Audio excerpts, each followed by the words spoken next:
Assalamualaikum, selamat malam. Bertemu lagi dalam A Moment with Miss Mary, episod yang ke-13. So malam ni Alhamdulillah, saya pun tak percaya dah pun mencapai episod yang ke-13. Sebelum ni saya risau sebabnya kebanyakan semenjak daripada saya start tu ada stuck. Okay, waktu tu nak cari orang kata apa, rhythm dia kan. Assalamualaikum Pak Kram, apa khabar?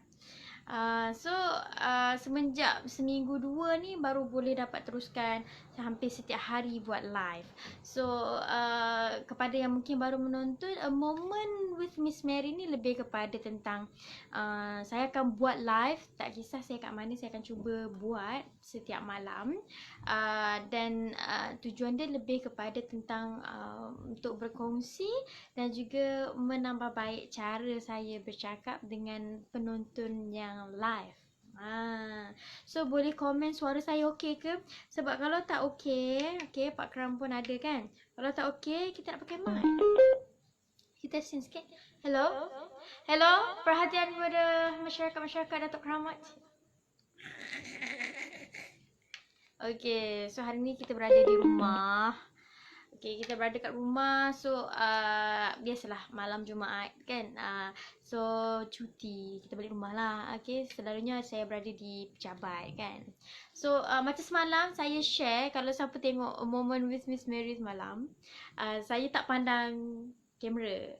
Sebenarnya saya pandang satu lagi kamera. Kamera yang satu lagi kita bersiaran daripada Pixiu. So bersiaran serentak semalam. So hari ni satu saja siaran dekat ni lah. Okay. So hari ni apa yang saya nak share? Sebenarnya banyak benda yang saya nak share. Tapi bercampur bau tau. Ada macam-macam idea. Tapi bila kita nak sampaikan sesuatu dekat live audience dan juga dekat Facebook ni, kita kena ada satu tajuk utama. Apa sebenarnya yang kita nak sampaikan? So bila fikir masak-masak, sebenarnya daripada pukul 10.30 tadi nak buat live, tapi sebab tak dapat tajuk tau, asyik duk fikir apa benda yang nak share. Bukan tak tahu nak share apa, terlampau banyak, nak kena pilih satu. Dan saya rasa saya cukup kuat untuk lebih berat untuk share tentang ini. Tentang bercakap di khalayak ramai. Halo. Ustaz Syafiq Shah. Takut tak? Okay, Ustaz Syafiq Shah pun sudah menonton. Saya nak share tentang pengalaman saya sebelum saya boleh seberani ini untuk bercakap. Sekarang ni Alhamdulillah, kalau kata tanya berani yang macam mana nak bercakap, saya boleh kata saya tak ada masalah. Bagi tahu saya bila, bagi tahu saya apa yang perlu saya cakap, saya boleh bercakap.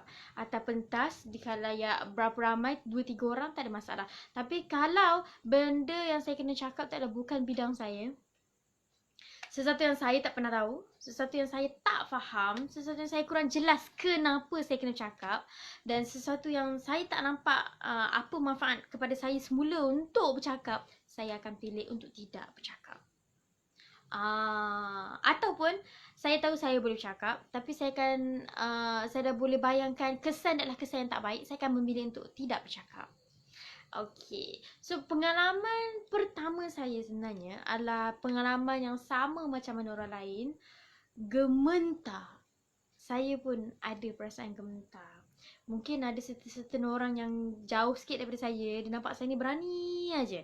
Tapi sebenarnya orang yang dah banyak lalu jatuh bangun sama-sama dengan saya pun semua, kan, mungkin kita buat projek sama-sama, macam Ustaz Syafiq Shah pernah buat projek dengan saya. Siapa lagi? Ramailah kawan-kawan jodoh yang mungkin pernah ada buat projek dengan saya.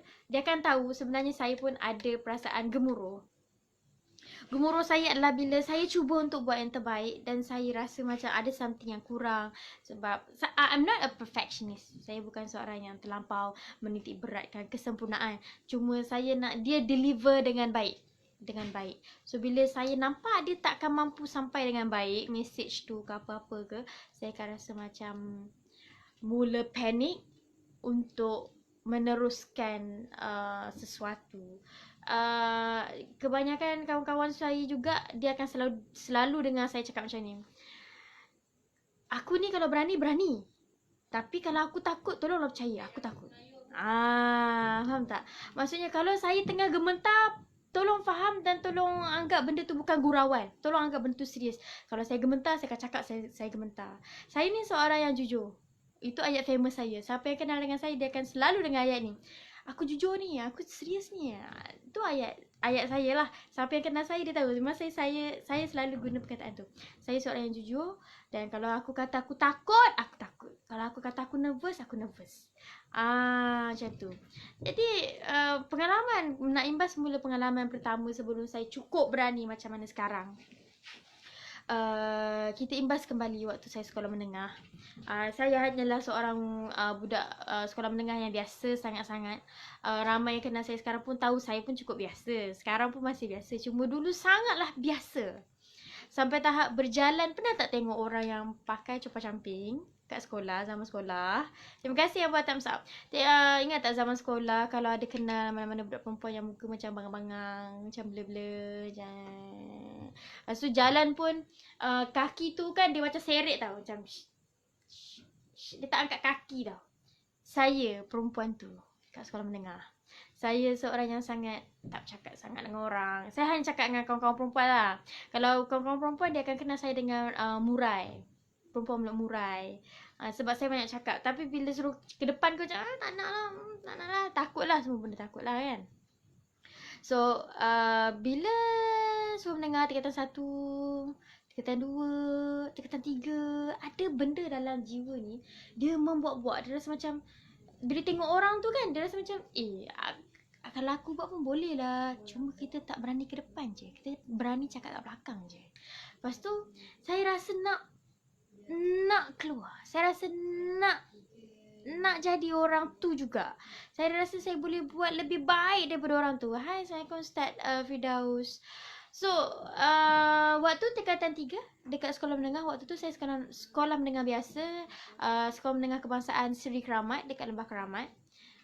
Tingkatan 3 PMR, so ada seminar, ada penceramah motivasi datang. Dan di hujung ceramah tu dia cakap, awak kena berjaya bla bla bla bla. Lepas tu saya tertarik dengan satu ayat ni. Dia kata, sampai hari ni saya pegang ayat tu. Awak ingat orang yang pergi ke puncak Gunung Everest tu, dia tiba-tiba dah sampai ke puncak Gunung Everest? Dia mesti akan bermula dengan langkah yang pertama. Jadi saya cabar awak semua. Siapa yang nak berjaya, mulakan hari ini sebagai langkah pertama. Waktu tu saya rasa macam, this is the time. Inilah masanya. Waktu tu saya rasa macam membuat-buat. Tapi tak pernah cakap depan orang ramai. Nervous dia. Siapa yang pernah lalui benda ni, dia tahu dan dia faham. Tak boleh nak cakap. Nervous dia. Nervous sangat. Lepas tu dia cakap, okay, siapa yang nak cabar diri, mulakan hari ni. Langkah pertama, kalau awak buat hari ni, saya jamin awak akan jadi orang berjaya. Waktu tu rasa macam, aku kena bangun. Tapi dalam ni je nak bangun. Seat ni tak bangun lagi daripada kerusi tu. Melekat je kan. Okay. Lepas tu dia pun hulurlah mic. Awak nak bangun. Dia tanya semua orang. Okay, lepas tu mula seorang dah bangun. Saya nak ni. Okay, PMR awak nak buat yang terbaik ke tak? Saya dah buat yang terbaik demi mak ayah saya. Okay, habis. Orang tu pun duduk. Lepas tu orang lain pula dalam 3-4 orang. Lepas tu macam yang saya ni macam, aku kena bangun. Okay, sekarang ke? Tak, cakap. Lepas tu nak bangun. Orang lain pula bangun. Lepas tu macam, nak bangun ke? Okay, lepas tu saya pun minta lah bantuan. Macam talian hayat lah kan. Saya pun tanya orang sebelah, awak nak bangun ke? Tak kot. Orang sebelah ada macam tak nak bangun lah kan.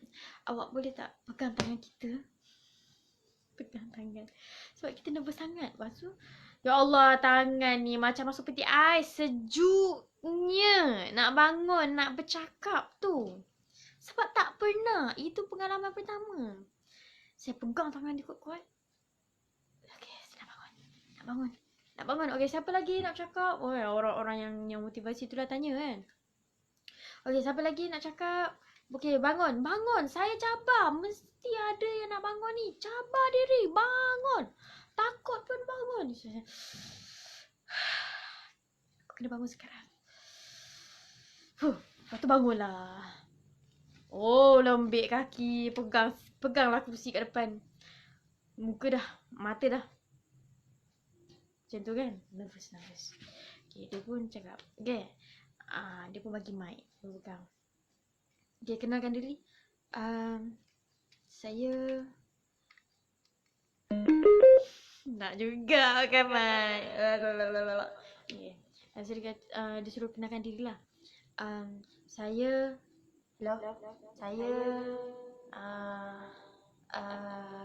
saya tak tahu berapa banyak saya sebut pada hari itu. Nama saya Maria.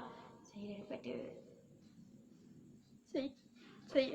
Oh, tiba-tiba nangis. Tiba-tiba. Tak ada siapa buat.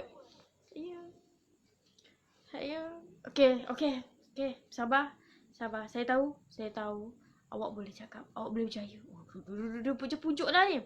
Semua orang dalam dewan tu tengok. Dah kenapa dia menangis. Orang kat sebelah-sebelah tu tanya macam, kenapa menangis? Saya nak buat yang terbaik. Tapi saya tak buat terbaik untuk ayah saya.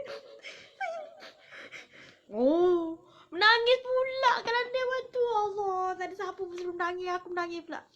Lepas tu, saya menangis. Saya tak boleh nak cakap. Macam... memang teruk dah lah kan. Lepas tu, saya pendekkan cerita. Apa yang saya nak cakap, saya tak cakap pun. Saya cakap benda lain. Saya mengarut. Saya cuma cakap, saya nak berjaya lah. Saya nak ni lah. Semualah. Minta maaf dengan mak macam tu lah. Okay, lepas tu habis tu duduk. Bila duduk tu, air mata tu jujur air macam... orang sebelah kena calmkan kita. Lepas tu bila habis makan... oh nampak kan lapar lah. Bila habis seminar tu, bila keluar tu dah okey lah ni muka ni. Lepas tu dia ada bagi makan. Program kat sekolah tu ada bagi kita makan. So kita pun makan. Tengah-tengah makan tu, hampir semua orang datang kat saya. Kenapa kau nangis tadi, Maria? Kata, kau okey ke tak? Kenapa kau nangis? Ya Allah. Waktu tu kan, saya tak tahu nak respon macam mana. Sebab aku pun tertanya-tanya kenapa aku nangis. Lepas tu, tapi satu je saya nak bagi tahu perbezaan selepas saya bangun dan sahut cabaran tu. Okey, kena ingat ayat. Takkan sampai ke puncak Gunung Everest kalau kau tak mulakan dengan langkah yang pertama.